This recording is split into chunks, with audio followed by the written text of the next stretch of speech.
No trató el síntoma, trató el origen. Esta escena nos revela una verdad poderosa que a menudo ignoramos. No toda enfermedad tiene una causa visible, y mucho menos médica. A veces, detrás de un cuerpo quebrantado, hay un alma atada. Y aquí es donde muchos fallan. Se apresuran a imponer manos, a declarar sanidad, a clamar con fuerza, sin siquiera detenerse a preguntar: Señor, ¿cuál es la raíz de este dolor? Si Jesús discernía antes de sanar, ¿cómo pretendemos nosotros actuar sin dirección espiritual? Orar por un enfermo sin entender su condición espiritual es como intentar apagar un incendio rociando agua sobre el humo. No estás yendo al núcleo, no estás liberando al cautivo, solo estás calmando lo superficial por unos momentos. La enfermedad en la Biblia no siempre es solo un padecimiento del cuerpo. A veces es una señal, un reflejo o un síntoma de una realidad espiritual mucho más profunda. En Marcos 9, un padre desesperado lleva a su hijo poseído por un espíritu mudo. El niño convulsionaba, echaba espuma por la boca, se caía al suelo. Hoy alguien lo llamaría epiléptico, pero Jesús lo llamó por lo que era: un espíritu inmundo. Él no diagnosticó, Él liberó. Y el niño fue sano. Eso no significa que toda enfermedad es demoníaca, pero sí significa que toda enfermedad debe ser discernida. Hay aflicciones del cuerpo que tienen origen emocional, heridas del alma que terminan enfermando la carne. El libro de Proverbios lo deja claro: el corazón alegre constituye buen remedio, mas el espíritu triste seca los huesos. Proverbios 17:22. ¿Cuántos huesos secos no habremos intentado sanar sin haber tocado antes el espíritu que los marchita? La sanidad verdadera comienza en el lugar invisible. Por eso, antes de orar por un enfermo, lo primero que un verdadero intercesor debe hacer no es abrir la boca, sino inclinar el oído.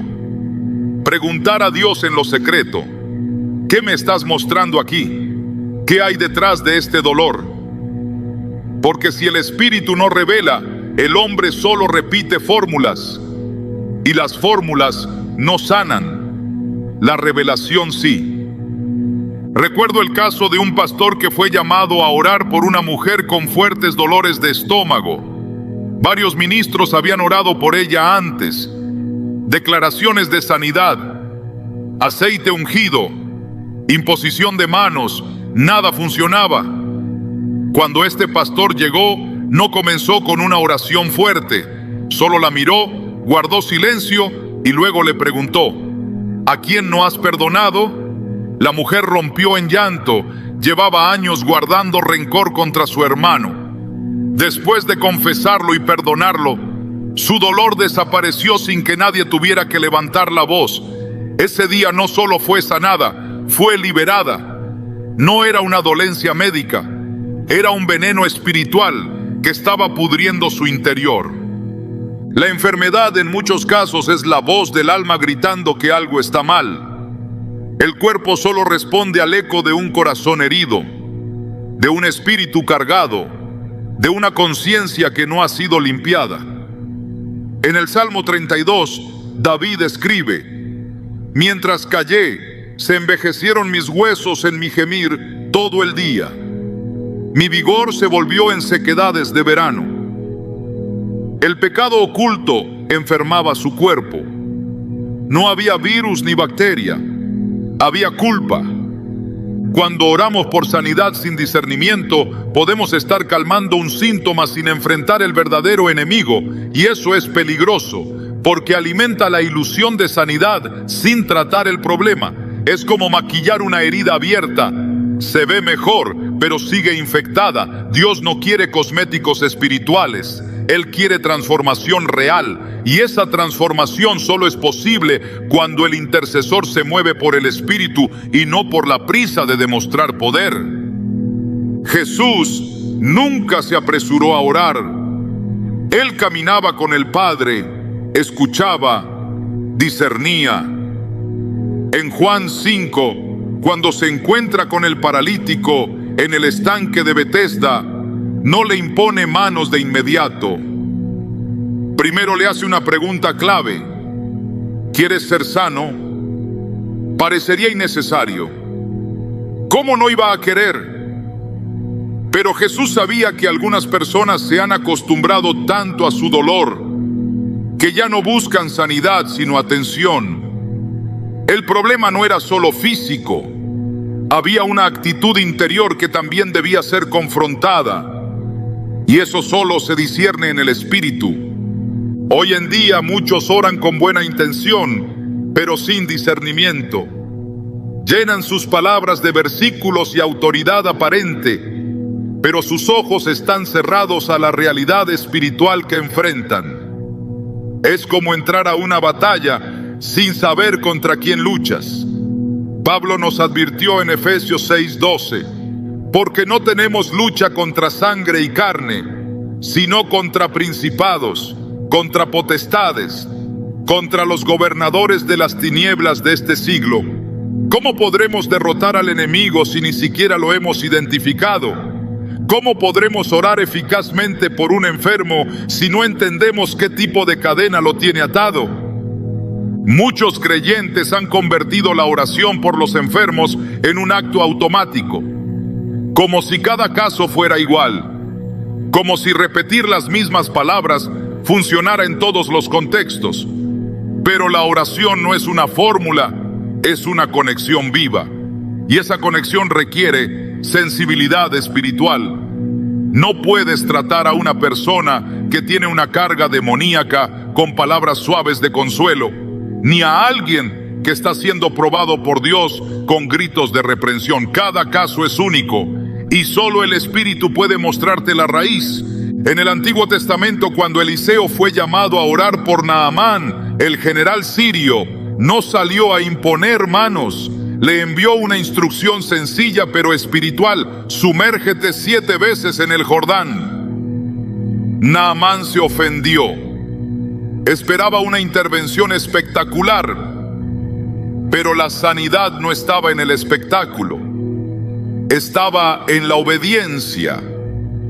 La lepra era externa, pero el orgullo era interno. Y Dios primero quería limpiar su corazón antes de limpiar su piel. Discernimiento. Sin él podrías orar 1000 veces y no pasará nada. Por eso, antes de orar por un enfermo, lo más poderoso que puedes hacer es orar por discernimiento. No ores por la sanidad del cuerpo hasta que el Espíritu te muestre el estado del alma. Porque puede que estés viendo un dolor físico, pero Dios está revelando una atadura emocional. Puedes ver una fiebre, pero el cielo está viendo una maldición generacional. Puedes ver cansancio, pero el Padre ve culpa, trauma, rechazo. Orar sin ver eso es caminar a ciegas. Y quien camina a ciegas tropieza, aunque tenga buenas intenciones.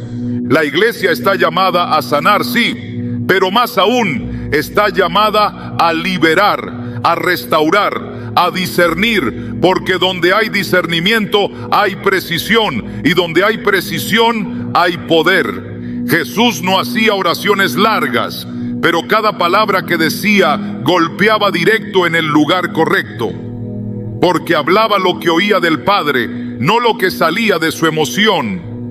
En 1 Corintios 12, Pablo enumera los dones del Espíritu, y uno de ellos es el discernimiento de espíritus. Este don no es solo para detectar demonios, es para ver lo que otros no ven, es para mirar más allá de la superficie, es para escuchar con el oído del cielo lo que el cuerpo de alguien no sabe decir con palabras. No es opcional si quieres ser un intercesor efectivo, es esencial. Sin él puedes estar orando por lo que no es, ignorando lo que realmente ata a esa persona. Hay madres que oran por la fiebre de sus hijos sin saber que el niño está cargando la ansiedad de la casa. Hay esposas que oran por el insomnio de su marido sin saber que él está siendo oprimido por un espíritu de fracaso. Hay pastores que oran por enfermedades físicas en sus congregaciones, sin detenerse a pensar si esas dolencias no son más bien el resultado de heridas no sanadas, de rencores no confesados, de pactos no rotos. Dios está buscando intercesores que no solo hablen, sino que escuchen, que no solo impongan manos, sino que inclinen el corazón, que no solo repitan oraciones aprendidas, sino que se dejen guiar por lo que el cielo está revelando. Porque el que ora con discernimiento, ora con precisión, y el que ora con precisión, ora con poder. No porque sus palabras sean mejores, sino porque vienen del Espíritu y no de la carne. La próxima vez que estés frente a un enfermo, no pienses primero en la oración, piensa en la raíz. Pregúntate, ¿qué hay detrás de este dolor? ¿Qué historia hay en este cuerpo? ¿Qué grito invisible está emitiendo este sufrimiento? Y luego ora, no antes, porque cuando oras desde la revelación, lo invisible se hace visible, lo oculto se expone, y la verdadera sanidad comienza, no desde la piel, sino desde el Espíritu. Cuando Jesús caminaba entre las multitudes, no todos recibían sanidad. Aunque la necesidad abundaba, el poder no se manifestaba de forma indiscriminada. En Mateo 13:58 se afirma con claridad: y no hizo allí muchos milagros a causa de la incredulidad de ellos. Estas palabras encierran una realidad espiritual profunda. No basta con tener necesidad, no basta con clamar. El milagro no responde al volumen de la petición, sino a la sustancia de la fe. Y en ese acto de fe, no solo cuenta la del enfermo, sino también la de quien intercede. Hay oraciones que no se elevan porque fueron pronunciadas con duda. Hay cuerpos que no se restauran porque fueron tocados por manos inseguras. En el mundo espiritual, la fe no es una emoción, es una llave. Y si esa llave no gira con certeza, la puerta no se abre. La Escritura nos muestra que la fe es requisito esencial para ver el poder de Dios en acción. Hebreos 11:6 declara: pero sin fe es imposible agradar a Dios, porque es necesario que el que se acerca a Dios crea que le hay y que es galardonador de los que le buscan. Este principio no cambia cuando oramos por sanidad. Al contrario, se intensifica, porque en ese momento estamos desafiando lo visible con lo invisible. Estamos enfrentando lo natural con lo eterno. Y si quien ora duda, toda la autoridad espiritual se diluye. Jesús mismo enseñó en Marcos 11:23: porque de cierto os digo que cualquiera que dijere a este monte, quítate y échate en el mar, y no dudare en su corazón, sino creyere que será hecho lo que dice, lo que diga le será hecho. Este pasaje no es una metáfora optimista. Es una declaración de ley espiritual. La fe verdadera no es un pensamiento positivo, es una convicción nacida del Espíritu, arraigada en la palabra y sostenida por obediencia. Cuando un creyente se acerca a orar por un enfermo sin fe firme, no solo compromete la eficacia de su intercesión, también altera la atmósfera espiritual del momento. Porque donde hay duda, hay confusión. Donde hay inseguridad, hay debilidad. Y donde hay debilidad, el enemigo se infiltra.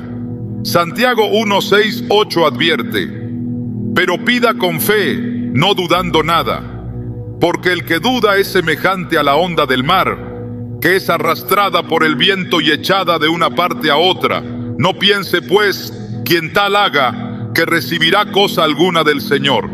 Este es el diagnóstico divino sobre la oración sin certeza. No hay doble vía. O se cree o no se recibe. Por eso, antes de orar por otro, es necesario examinar la condición de tu propia fe. No basta con saber qué dice la Escritura. Hay que creerlo con todo el corazón. No basta con repetir lo que se ha oído. Hay que estar convencido en lo profundo del alma. En Mateo 8:13, Jesús le dijo al centurión: ve, y como creíste, te sea hecho. El milagro ocurrió conforme a su fe, no conforme a su necesidad, porque la fe mueve el cielo, no el clamor desesperado. Y si el intercesor no está alineado con esta verdad, sus palabras serán ecos vacíos, sin peso espiritual, sin respaldo eterno. La fe del que ora tiene la capacidad de activar lo que está dormido en el otro. En Marcos 2, 4 hombres llevaron a un paralítico hasta Jesús. No fue la fe del enfermo la que se destacó, sino la de ellos. El texto dice: al ver Jesús la fe de ellos, dijo al paralítico: hijo, tus pecados te son perdonados. Marcos 2:5. Aquí se revela un misterio celestial. La fe de uno puede abrir el cielo para otro, pero eso no ocurre por simple optimismo. Ocurre cuando esa fe ha sido cultivada, purificada y aferrada a la palabra con firmeza inquebrantable. El problema es que muchos oran sin estar convencidos de que algo sucederá. Hablan por compromiso, no por convicción. Y eso, lejos de traer vida, genera vacío, porque el poder no radica en las palabras por sí mismas, sino en la fe que las respalda. En Romanos 4 se describe la fe de Abraham, quien creyó en esperanza contra esperanza. Veto 18, y no se debilitó en la fe al considerar su cuerpo ya muerto.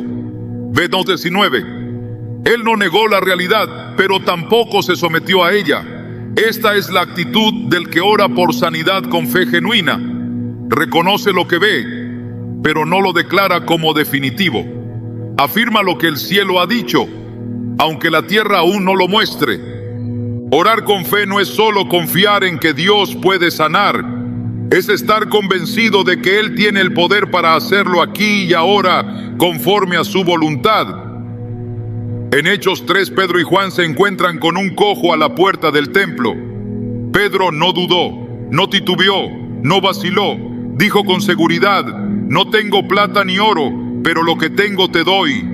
En el nombre de Jesucristo de Nazaret, levántate y anda. Versículo 6. Su fe era activa, tangible, presente, y esa certeza produjo el milagro. El cojo no se levantó por la fuerza de la frase, se levantó por la autoridad con la que fue pronunciada, respaldada por una fe viva. La fe auténtica transforma el ambiente, cambia la atmósfera espiritual. No necesita gritar ni impresionar, solo necesita estar firme. Cuando Jesús calmó la tormenta en Marcos 4, reprendió primero al viento, pero luego reprendió a los discípulos. ¿Por qué estáis así amedrentados? ¿Cómo no tenéis fe? Verso 40. Para él, la fe no era un adorno, era una obligación. Era el requisito mínimo para operar en lo sobrenatural. Y esa exigencia sigue vigente. Si vas a interceder por sanidad, no lo hagas con un corazón dividido, porque el cielo no responde a medias verdades. Solo actúa cuando encuentra una fe entera. La diferencia entre una oración poderosa y una oración ineficaz no está en el tono de voz, ni en la duración, ni en la elección de palabras. Está en la convicción con la que se ora. Jesús dijo en Mateo 21:22, y todo lo que pidiereis en oración, creyendo, lo recibiréis. La clave no está solo en pedir, está en creer mientras se pide, porque es posible orar por costumbre, por obediencia, por rutina y no recibir nada. Pero cuando el corazón está convencido, cuando el espíritu está alineado, cuando la boca pronuncia lo que el alma cree, el cielo responde con fuego. Muchos no ven sanidad porque han aprendido a orar por obligación, no por fe. Lo hacen porque así debe ser, pero no esperan que ocurra nada. Y esa falta de expectativa es en sí misma una negación del poder de Dios. El Salmo 5:3 dice: Oh Jehová, de mañana oirás mi voz. De mañana me presentaré delante de ti y esperaré. Esperar es una manifestación de fe. Es actuar como quien sabe que ha sido escuchado y que la respuesta viene en camino. Si oramos sin esperar, no hemos orado con fe. Solo hemos hablado al viento. Jesús admiró la fe de personas que otros despreciaban, como la mujer sirofenicia que insistió hasta obtener el milagro para su hija, Mateo 15:28, o como el centurión que pidió sanidad a distancia, creyendo en la autoridad de una sola palabra, Mateo 8:10. En ambos casos, Jesús detuvo su caminar y declaró que no había hallado fe semejante.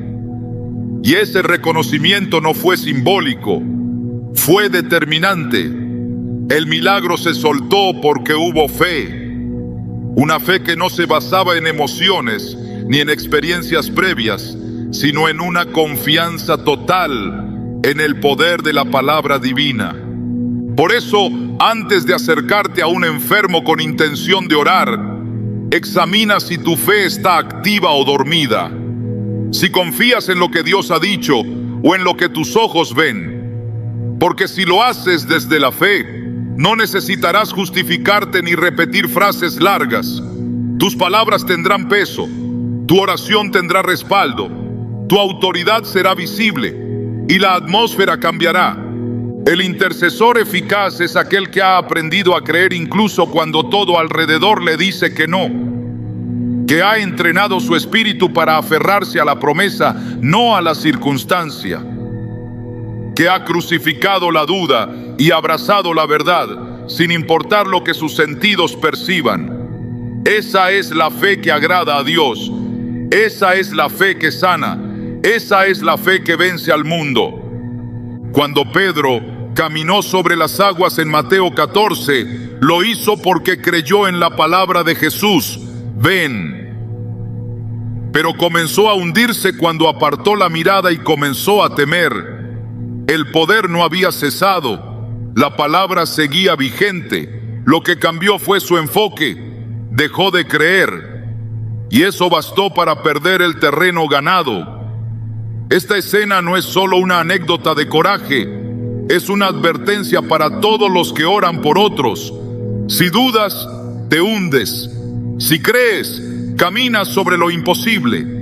Y esa elección ocurre dentro de ti. Cada vez que abres la boca para interceder, no se puede impartir lo que no se tiene. No se puede activar fe en otro si no arde primero en tu propio interior. La sanidad que esperas ver debe estar viva en tu espíritu antes de manifestarse en el cuerpo de otro. Porque el poder no fluye a través del conocimiento, sino de la certeza. Y la certeza se construye en la intimidad con Dios, en la obediencia diaria, en la rendición total. La fe no se improvisa en el momento de orar. Se cultiva antes, se alimenta en secreto, se prueba en el silencio. Y cuando llega la hora de clamar, esa fe se manifiesta sin temor. Así como el fuego no prende en leña mojada, el poder de Dios no se enciende en corazones tibios. Solo el que cree con firmeza puede hablar con autoridad, y solo el que habla con autoridad puede ver resultados. No porque su voz sea fuerte, sino porque su espíritu está alineado con el cielo. Esa es la clave. Esa es la diferencia. Esa es la fe que Dios honra. En la profundidad del alma humana se esconden muchas veces cadenas invisibles que el cuerpo termina reflejando. Hay dolores que no nacen en los huesos, sino en la culpa. Hay enfermedades que no responden al tratamiento porque no tienen causa fisiológica, sino espiritual. La palabra de Dios no separa la salud del alma de la salud del cuerpo. Las vincula como dimensiones entrelazadas de una misma realidad. David lo comprendió así cuando escribió: mientras callé, se envejecieron mis huesos en mi gemir todo el día. Mi pecado te declaré, y no encubrí mi iniquidad. Y tú perdonaste la maldad de mi pecado. Salmo 32, 3, 5.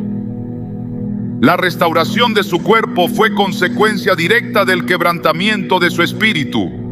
Donde hubo confesión, hubo liberación. Y donde hubo liberación, hubo sanidad. El pecado, cuando es oculto, opera como una infección silenciosa. No se ve, pero contamina. No se nombra, pero consume. La apariencia puede mantenerse intacta, pero por dentro la vida se va desgastando. Así lo expresa el Salmo 38. No hay parte sana en mi carne a causa de tu ira, ni hay paz en mis huesos a causa de mi pecado, porque mis iniquidades se han agravado sobre mi cabeza, como carga pesada se han agravado sobre mí. Esta confesión no es literaria, es literal. El pecado que no se expone ante Dios comienza a corroer el alma hasta tocar la carne. Y si alguien intercede por sanidad sin confrontar primero esa raíz, solo estará tratando los síntomas mientras el origen permanece intacto. Jesús no separó jamás el perdón del poder sanador. En Marcos 2, cuando le presentaron al paralítico, sus primeras palabras no fueron levántate, fueron tus pecados te son perdonados. Solo después de limpiar su alma, ordenó al cuerpo levantarse. No fue casualidad, fue prioridad. La restauración espiritual precede a la sanidad física porque el cuerpo sigue al espíritu. Un corazón cargado no puede sostener un cuerpo libre. Una conciencia acusada no puede vivir en plenitud. Jesús discernía la raíz del quebranto y actuaba primero sobre ella. Por eso sus milagros eran completos, porque no solo sanaban lo visible, también liberaban lo invisible. Muchos oran por la recuperación física de otros sin siquiera considerar el estado del alma. Asumen que el dolor es externo, sin preguntarse si hay ataduras internas que impiden que la sanidad fluya. El pecado, cuando permanece sin confesar, se convierte en un obstáculo entre el ser humano y el poder de Dios. Isaías 59:2 lo deja claro. Vuestras iniquidades han hecho división entre vosotros y vuestro Dios, y vuestros pecados han hecho ocultar de vosotros su rostro para no oír. No se trata de que Dios pierda poder para sanar, sino de que el canal de conexión se bloquea por la falta de arrepentimiento. Y donde no hay arrepentimiento, no hay restauración. La sanidad que proviene de Dios fluye por caminos limpios. No puede ser sostenida por corazones endurecidos ni por vidas ocultas. En Santiago 5:16, el apóstol exhorta: confesaos vuestras ofensas unos a otros y orad unos por otros para que seáis sanados. Aquí se establece una secuencia espiritual que no puede ignorarse. Primero viene la confesión, luego la intercesión y entonces la sanidad. Cuando se invierte ese orden, se pierde eficacia, porque Dios honra la verdad, no la apariencia. No responde a lo que se dice en público, sino a lo que se rinde en lo secreto. El pecado oculto crea un ambiente donde la oración se vuelve débil, donde no hay confesión. La autoridad espiritual se diluye, porque el poder de la oración no radica en la intensidad, sino en la integridad. En Juan 9:31 se afirma: y sabemos que Dios no oye a los pecadores, pero si alguno es temeroso de Dios y hace su voluntad, a ese oye. La disposición a confesar y abandonar el pecado es parte esencial de la sanidad, no como una condición para merecerla, sino como una apertura que permite que la gracia fluya sin obstáculos. Cuando Jesús sanaba, lo hacía desde una visión integral del ser humano. No curaba heridas físicas ignorando los estados del alma. No separaba el espíritu del cuerpo. Su mirada penetraba más allá de los síntomas. En Juan 5, el paralítico del estanque de Betesda fue sanado luego de años de enfermedad. Pero Jesús, al encontrarlo más tarde, le dijo: mira, has sido sanado, no peques más, para que no te venga alguna cosa peor. Verso 14. Esta advertencia no fue una amenaza, fue una revelación. El pecado no solo bloquea la sanidad, puede provocar recaídas peores si no se rompe el ciclo espiritual, porque el pecado no solo enferma, también regresa si no es enfrentado con arrepentimiento sincero. Quienes oran por los enfermos deben ser conscientes de que la intercesión no se limita a pedir mejoría. Muchas veces deben ser instrumentos de confrontación espiritual, no para condenar, sino para despertar, no para exponer con dureza, sino para invitar al arrepentimiento.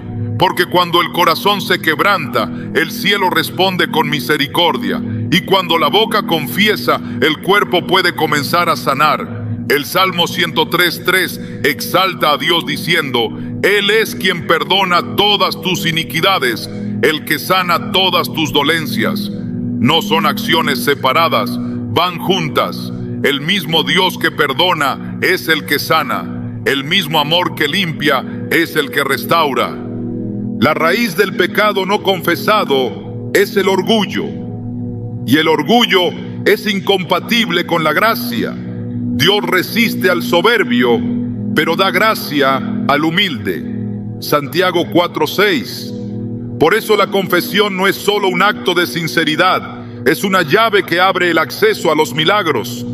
Mientras el alma se resista a reconocer su error, el cuerpo seguirá cargando las consecuencias.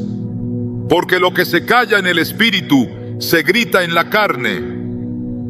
Y si el intercesor no guía al enfermo a una evaluación de su vida interior, estará ignorando un principio fundamental del reino.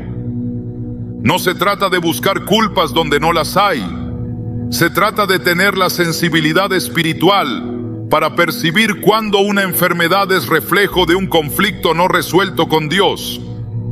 Cuando el alma arrastra cadenas que el cuerpo no puede seguir soportando. En 1 Corintios 11, Pablo advierte a la iglesia sobre los peligros de tomar la cena del Señor sin discernimiento y declara: por lo cual hay muchos enfermos y debilitados entre vosotros y muchos duermen. Verso 30. La enfermedad en este contexto era consecuencia directa de una actitud espiritual errada.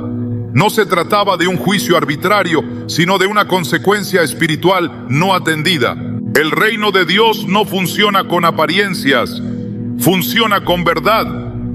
Jesús dijo en Juan 8:32: y conoceréis la verdad, y la verdad os hará libres.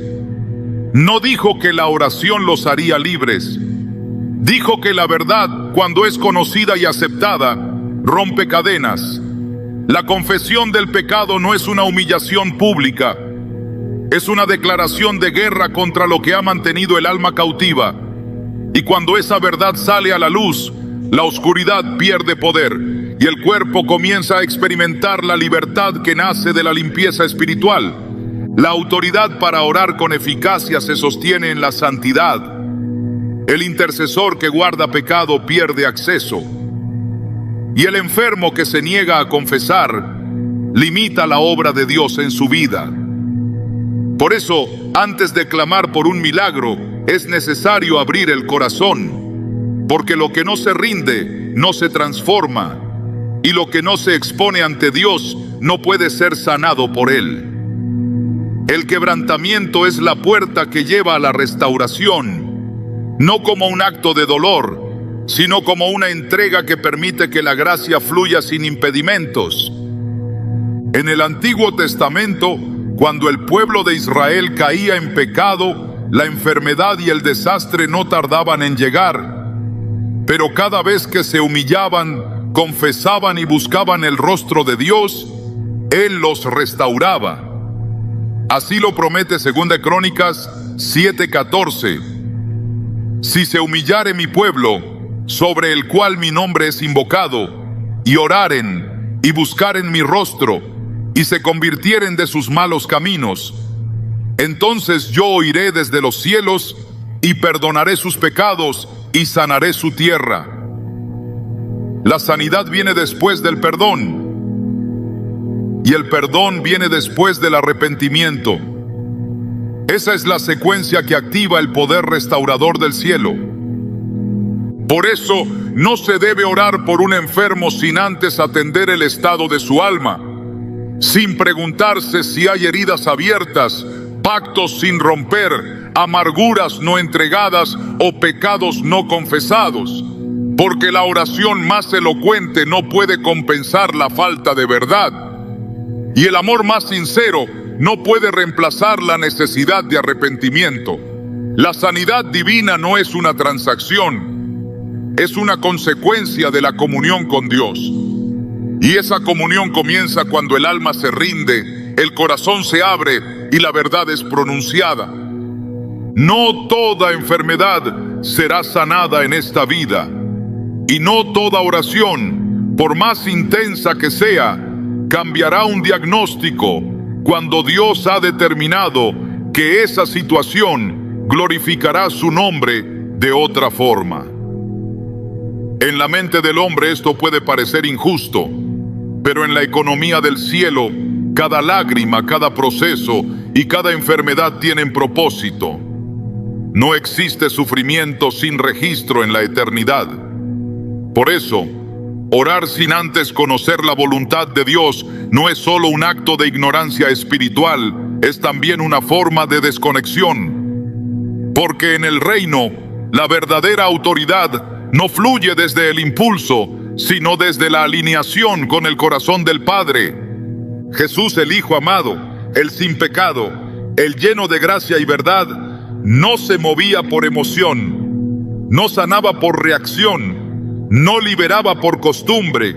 Cada paso que daba, cada palabra que decía, era conforme a la voluntad de su Padre.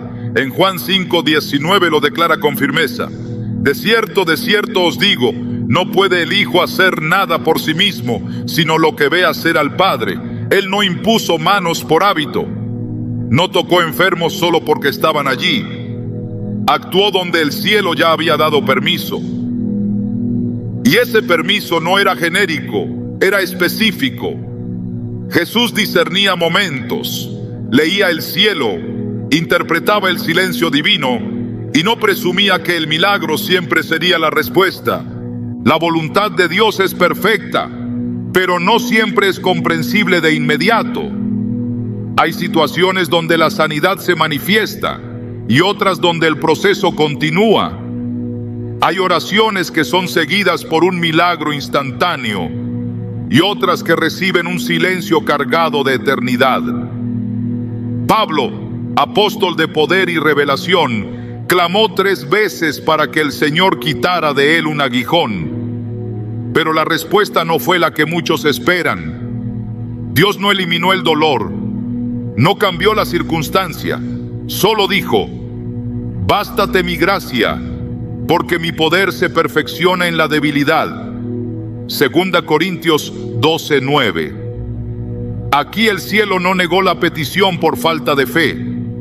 La negó porque había un diseño más alto, una revelación mayor, una glorificación más profunda en medio del quebranto. Es por eso que nadie debe apresurarse a imponer manos sobre un enfermo sin haber primero consultado la voluntad de Dios. No porque se dude del poder del Altísimo, sino porque se honra su soberanía. Orar sin discernimiento puede convertirse en un intento de manipular a Dios con palabras revestidas de piedad. Pero la verdadera oración nace del entendimiento. Y ese entendimiento se forja en la intimidad con el Espíritu, donde no se exige, sino que se escucha, donde no se impone, sino que se pregunta: ¿qué deseas hacer aquí, Señor? En Getsemaní, Jesús enfrentó el momento más decisivo de su vida terrenal. Allí, con el alma angustiada hasta la muerte, elevó una súplica: Padre mío, si es posible, pase de mí esta copa. Pero su oración no quedó ahí. La completó con la frase que define toda verdadera intercesión: pero no sea como yo quiero, sino como tú. Mateo 26:39. En esa entrega total se revela el corazón del Hijo, que no ora por conveniencia, sino por obediencia, que no pide según el deseo inmediato, sino según el plan eterno. Esa es la actitud que debe preceder a toda oración por sanidad, porque la oración que cambia lo externo debe nacer de un corazón sometido internamente. Quien no se ha ejercitado en el conocimiento de la voluntad de Dios, fácilmente confunde deseo con dirección. Quiere que el enfermo se levante y cree que eso basta para que el milagro ocurra. Pero la Escritura enseña que esta es la confianza que tenemos en Él, que si pedimos alguna cosa conforme a su voluntad, Él nos oye. 1 Juan 5:14. La eficacia de la oración no está en la fuerza con la que se clama, sino en la coherencia con el deseo de Dios. Y ese deseo no siempre coincide con nuestras emociones. Hay ocasiones donde el Señor decide glorificarse a través de la espera, donde su respuesta no es un sí inmediato, sino un proceso largo en el que la fe se forma, la esperanza madura y el carácter se purifica. En esos momentos, orar por un resultado contrario a su voluntad no solo es ineficaz, es contraproducente, porque se corre el riesgo de frustrar al que sufre con promesas que el cielo no ha pronunciado. Se alimenta una esperanza mal dirigida que al no cumplirse genera desilusión espiritual. Y esa desilusión puede abrir puertas a la duda, a la amargura e incluso al alejamiento de la fe. Por eso, antes de orar por sanidad, es necesario discernir, no con lógica humana ni con análisis clínico, sino con sensibilidad espiritual. En Romanos 8:26, Pablo declara: el Espíritu mismo intercede por nosotros con gemidos indecibles. Esa intercesión es perfecta porque proviene de quien conoce a la perfección la mente de Dios. Y cuando el creyente se alinea con esa voz interior, comienza a orar no desde la carne, sino desde el Espíritu, no desde la urgencia, sino desde la obediencia. Y es allí donde la oración encuentra su verdadera fuerza, cuando se comprende que no todo dolor debe ser removido de inmediato. Se empieza a orar con mayor madurez. La súplica ya no se convierte en un intento desesperado por evitar el sufrimiento, sino en una búsqueda sincera de propósito en medio del proceso. Y esa actitud agrada al cielo, porque reconoce que la sanidad no siempre es el objetivo. A veces el objetivo es la transformación del corazón. A veces es la salvación de un alma. A veces es la manifestación de una gloria que solo puede revelarse a través del quebranto. Job, justo e íntegro, no fue sanado de inmediato. Su proceso fue extenso, su dolor profundo, su pérdida inmensa, pero en medio de todo, su fe no se extinguió. Y al final, el Señor lo restauró con creces, no porque Job lo exigió, sino porque Dios, en su soberanía, determinó que era tiempo de restauración. Esa restauración fue completa, no solo física, sino espiritual, emocional y relacional. Y se dio en el tiempo perfecto de Dios, no en el momento que el dolor lo demandaba. Orar por otro con esta comprensión en mente es orar con sabiduría.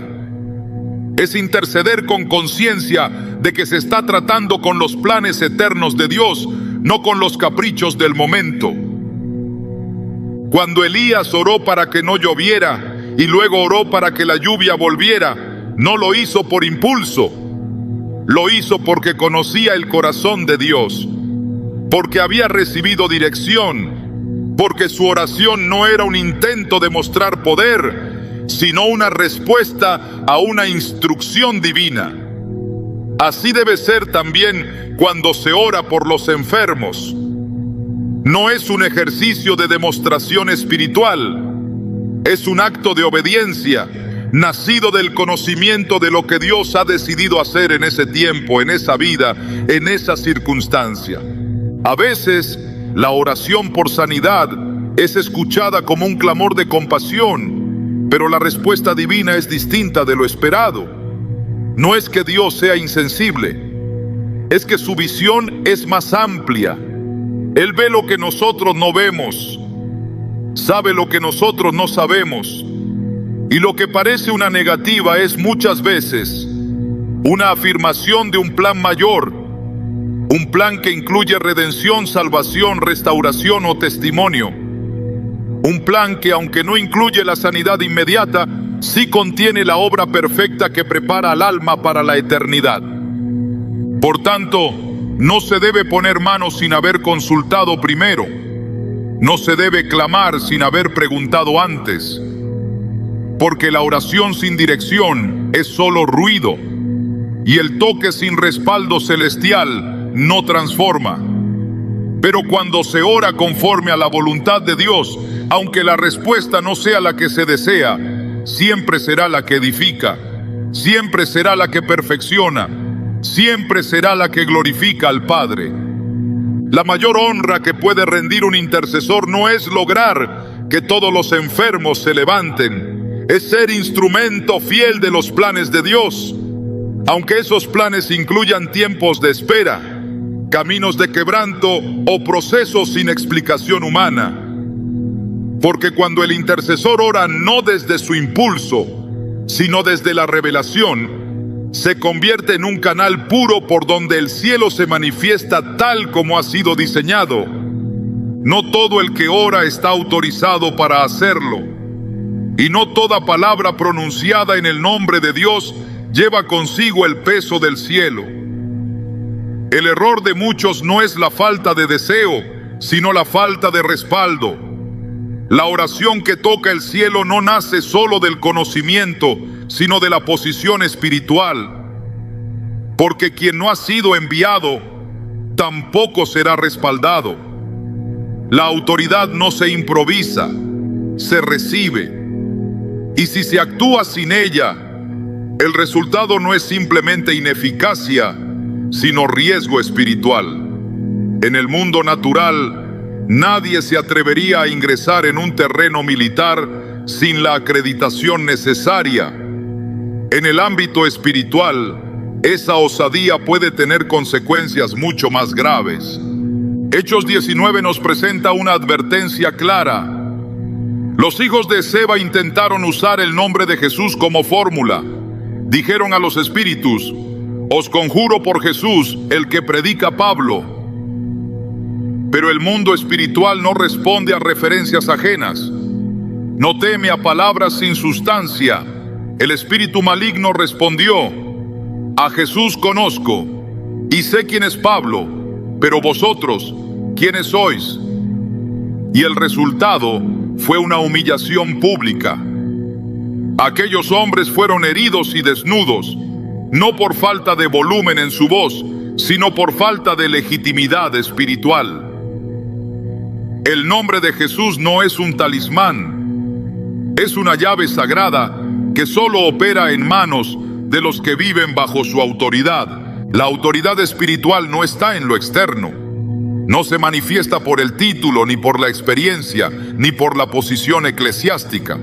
Se reconoce por la obediencia. En Mateo 8, el centurión comprendió este principio al decir: porque también yo soy hombre bajo autoridad, y tengo bajo mis órdenes soldados.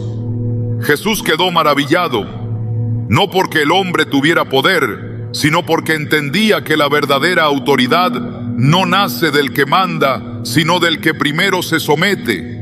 Solo quien vive bajo el gobierno de Dios puede ejercer autoridad en su nombre. Y solo el que ha sido procesado por el fuego del cielo puede hablar con un peso que sacude el mundo invisible. Quien se atreve a orar por los enfermos debe saber que está entrando en una zona de combate.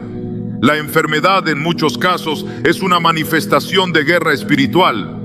Y presentarse en ese campo sin la armadura de la justicia sin la cobertura de la santidad y sin la asignación del Espíritu es jugar con fuego. Efesios 6 lo deja claro: vestíos de toda la armadura de Dios para que podáis estar firmes contra las acechanzas del diablo.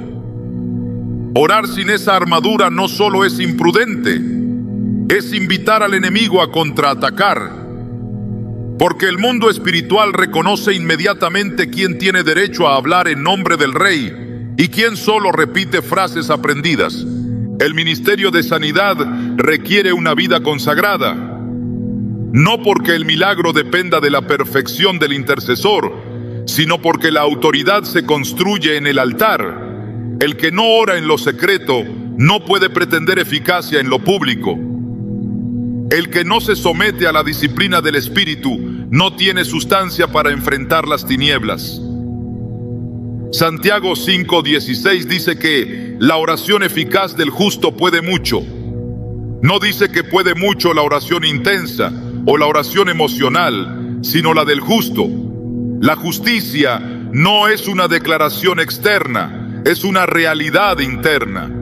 Es el fruto de una vida alineada con los mandamientos de Dios. Sin ese alineamiento, la voz se convierte en ruido y el toque en formalidad vacía. No se trata solo de saber que Dios puede sanar.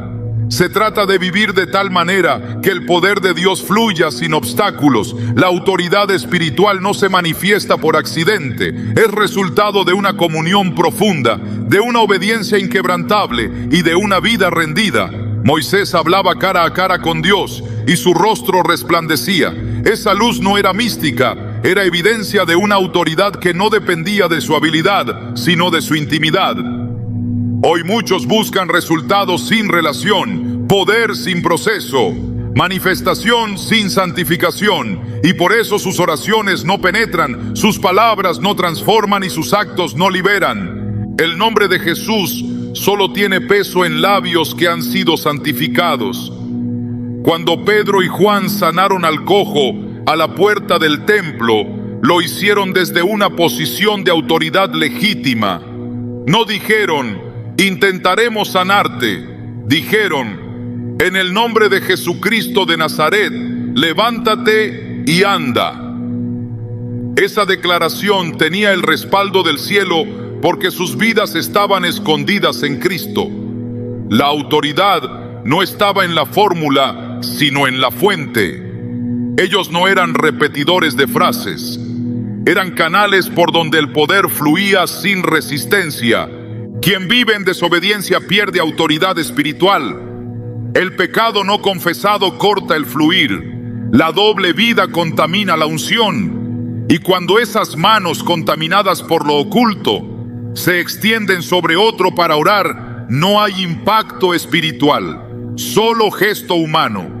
Dios no respalda a quien lo representa mal. Y aunque su misericordia pueda tocar al enfermo, el intercesor quedará vacío. Porque la fuente de la autoridad no está en el acto de orar, sino en la vida detrás de esa oración. Una vida de verdad, una vida de entrega, una vida de renuncia. No basta con querer ayudar, no es suficiente tener compasión. Si no hay autoridad, no hay victoria. El enemigo no retrocede ante el entusiasmo, retrocede ante la presencia. Y esa presencia no se improvisa, se cultiva, se guarda, se protege. La autoridad espiritual no se construye con gritos, sino con santidad. No se mantiene con fama, sino con obediencia. No se demuestra con resultados, sino con fidelidad. Y cuando esa fidelidad es continua, la autoridad se vuelve evidente. No porque se proclame, sino porque se reconoce. En el ámbito del reino no hay atajos para ejercer autoridad. No hay fórmulas secretas, hay una sola vía: morir a uno mismo para que Cristo viva. Esa es la cruz que todo intercesor debe cargar. Y desde ese lugar de rendición, la voz comienza a adquirir peso eterno. El Espíritu Santo no se manifiesta por obligación, sino por invitación. Y esa invitación es aceptada cuando el corazón está limpio, la intención es pura y la vida refleja al Hijo. Cuando alguien ora sin autoridad, expone su debilidad al enemigo. Pero cuando alguien ora desde una posición legítima, el mundo espiritual responde.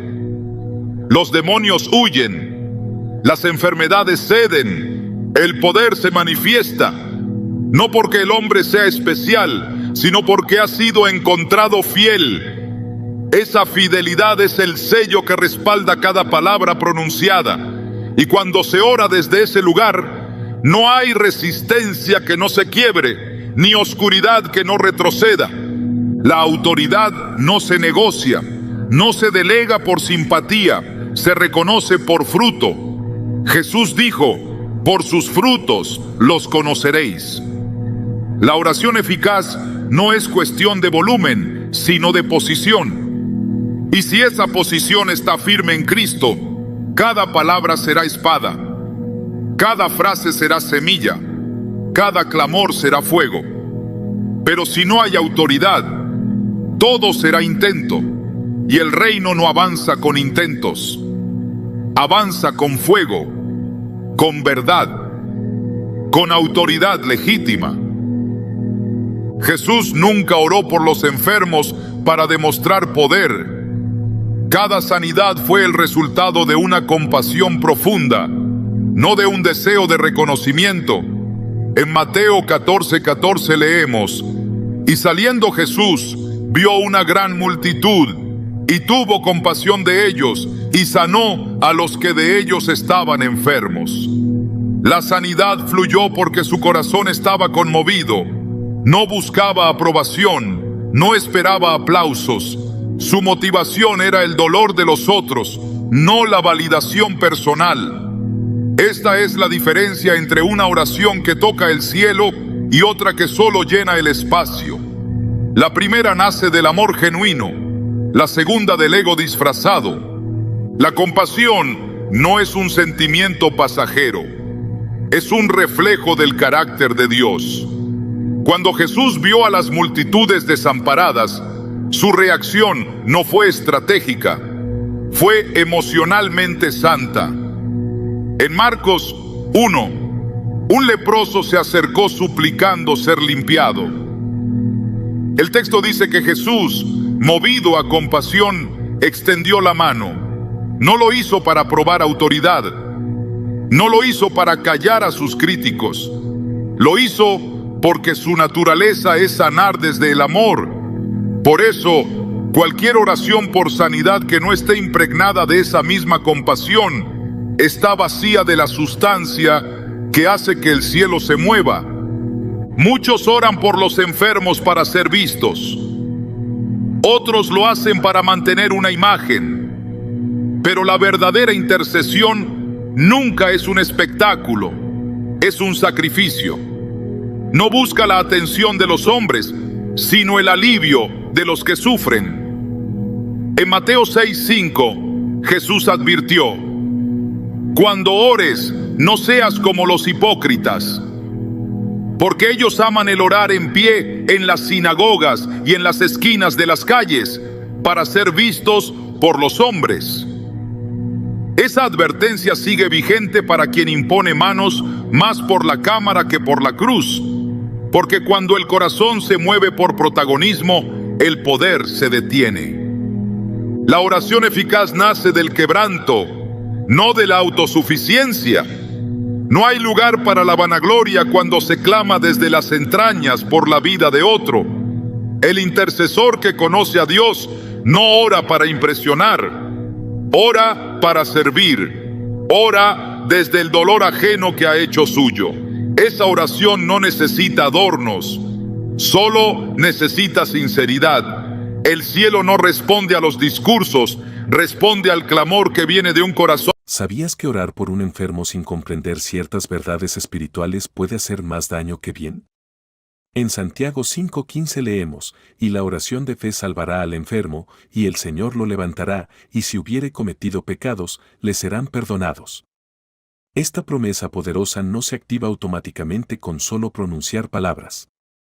Hay condiciones espirituales, actitudes del corazón y principios bíblicos que deben estar presentes para que esa oración sea verdaderamente eficaz. Hoy veremos cómo no toda oración produce sanidad y que existen 5 claves espirituales que no puedes ignorar antes de interceder por un enfermo. Te mostraremos cómo discernir el momento correcto, el estado del corazón del intercesor y la voluntad de Dios en cada situación.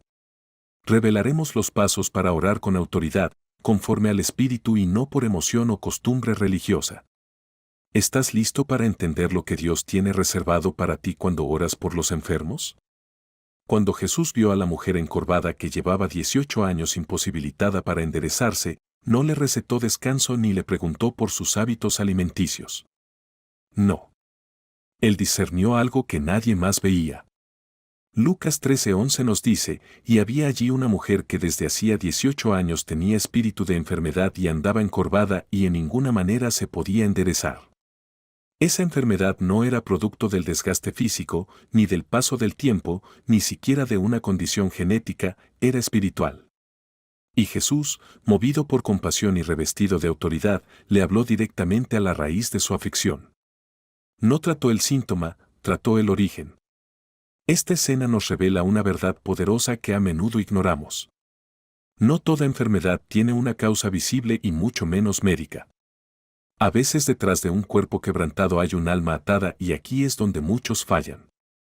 Se apresuran a imponer manos, a declarar sanidad, a clamar con fuerza, sin siquiera detenerse a preguntar, Señor, ¿cuál es la raíz de este dolor? Si Jesús discernía, antes de sanar, ¿cómo pretendemos nosotros actuar sin dirección espiritual? Orar por un enfermo sin entender su condición espiritual es como intentar apagar un incendio rociando agua sobre el humo. No estás yendo al núcleo, no estás liberando al cautivo, solo estás calmando lo superficial por unos momentos. La enfermedad en la Biblia no siempre es solo un padecimiento del cuerpo. A veces es una señal, un reflejo o un síntoma de una realidad espiritual mucho más profunda. En Marcos 9, un padre desesperado lleva a su hijo poseído por un espíritu mudo. El niño convulsionaba, echaba espuma por la boca, se caía al suelo. Hoy alguien lo llamaría epiléptico. Pero Jesús lo llamó por lo que era un espíritu inmundo. Él no diagnosticó, él liberó y el niño fue sano. Eso no significa que toda enfermedad es demoníaca, pero sí significa que toda enfermedad debe ser discernida. Hay aflicciones del cuerpo que tienen origen emocional, heridas del alma que terminan enfermando la carne. El libro de Proverbios lo deja claro, el corazón alegre constituye buen remedio, mas el espíritu triste seca los huesos. Proverbios 17:22. ¿Cuántos huesos secos no habremos intentado sanar sin haber tocado antes el espíritu que los marchita? La sanidad verdadera comienza en el lugar invisible. Por eso, antes de orar por un enfermo, lo primero que un verdadero intercesor debe hacer no es abrir la boca, sino inclinar el oído, preguntar a Dios en lo secreto, ¿qué me estás mostrando aquí? ¿Qué hay detrás de este dolor? Porque si el espíritu no revela, el hombre solo repite fórmulas. Y las fórmulas no sanan. La revelación sí. Recuerdo el caso de un pastor que fue llamado a orar por una mujer con fuertes dolores de estómago. Varios ministros habían orado por ella antes. Declaraciones de sanidad, aceite ungido, imposición de manos. Nada funcionaba. Cuando este pastor llegó, no comenzó con una oración fuerte, solo la miró, guardó silencio y luego le preguntó, ¿a quién no has perdonado? La mujer rompió en llanto. Llevaba años guardando rencor contra su hermano. Después de confesarlo y perdonarlo, su dolor desapareció sin que nadie tuviera que levantar la voz. Ese día no solo fue sanada, fue liberada. No era una dolencia médica, era un veneno espiritual que estaba pudriendo su interior. La enfermedad, en muchos casos, es la voz del alma gritando que algo está mal. El cuerpo solo responde al eco de un corazón herido, de un espíritu cargado, de una conciencia que no ha sido limpiada. En el Salmo 32, David escribe, mientras callé, se envejecieron mis huesos en mi gemir todo el día. Mi vigor se volvió en sequedades de verano. El pecado oculto enfermaba su cuerpo. No había virus ni bacteria, había culpa. Cuando oramos por sanidad sin discernimiento, podemos estar calmando un síntoma sin enfrentar el verdadero enemigo. Y eso es peligroso porque alimenta la ilusión de sanidad sin tratar el problema. Es como maquillar una herida abierta. Se ve mejor, pero sigue infectada. Dios no quiere cosméticos espirituales. Él quiere transformación real. Y esa transformación solo es posible cuando el intercesor se mueve por el Espíritu y no por la prisa de demostrar poder. Jesús nunca se apresuró a orar. Él caminaba con el Padre, escuchaba, discernía. En Juan 5, cuando se encuentra con el paralítico en el estanque de Betesda, no le impone manos de inmediato. Primero le hace una pregunta clave: ¿quieres ser sano? Parecería innecesario. ¿Cómo no iba a querer? Pero Jesús sabía que algunas personas se han acostumbrado tanto a su dolor que ya no buscan sanidad, sino atención. El problema no era solo físico, había una actitud interior que también debía ser confrontada, y eso solo se discierne en el espíritu. Hoy en día, muchos oran con buena intención, pero sin discernimiento. Llenan sus palabras de versículos y autoridad aparente, pero sus ojos están cerrados a la realidad espiritual que enfrentan. Es como entrar a una batalla sin saber contra quién luchas. Pablo nos advirtió en Efesios 6:12, porque no tenemos lucha contra sangre y carne, sino contra principados, contra potestades, contra los gobernadores de las tinieblas de este siglo. ¿Cómo podremos derrotar al enemigo si ni siquiera lo hemos identificado? ¿Cómo podremos orar eficazmente por un enfermo si no entendemos qué tipo de cadena lo tiene atado? Muchos creyentes han convertido la oración por los enfermos en un acto automático, como si cada caso fuera igual, como si repetir las mismas palabras funcionara en todos los contextos. Pero la oración no es una fórmula, es una conexión viva, y esa conexión requiere sensibilidad espiritual. No puedes tratar a una persona que tiene una carga demoníaca con palabras suaves de consuelo, ni a alguien que está siendo probado por Dios con gritos de reprensión. Cada caso es único y solo el Espíritu puede mostrarte la raíz. En el Antiguo Testamento, cuando Eliseo fue llamado a orar por Naamán, el general sirio, no salió a imponer manos. Le envió una instrucción sencilla, pero espiritual: sumérgete 7 veces en el Jordán. Naamán se ofendió. Esperaba una intervención espectacular, pero la sanidad no estaba en el espectáculo, estaba en la obediencia. La lepra era externa, pero el orgullo era interno. Y Dios primero quería limpiar su corazón antes de limpiar su piel. Discernimiento. Sin él podrías orar 1000 veces.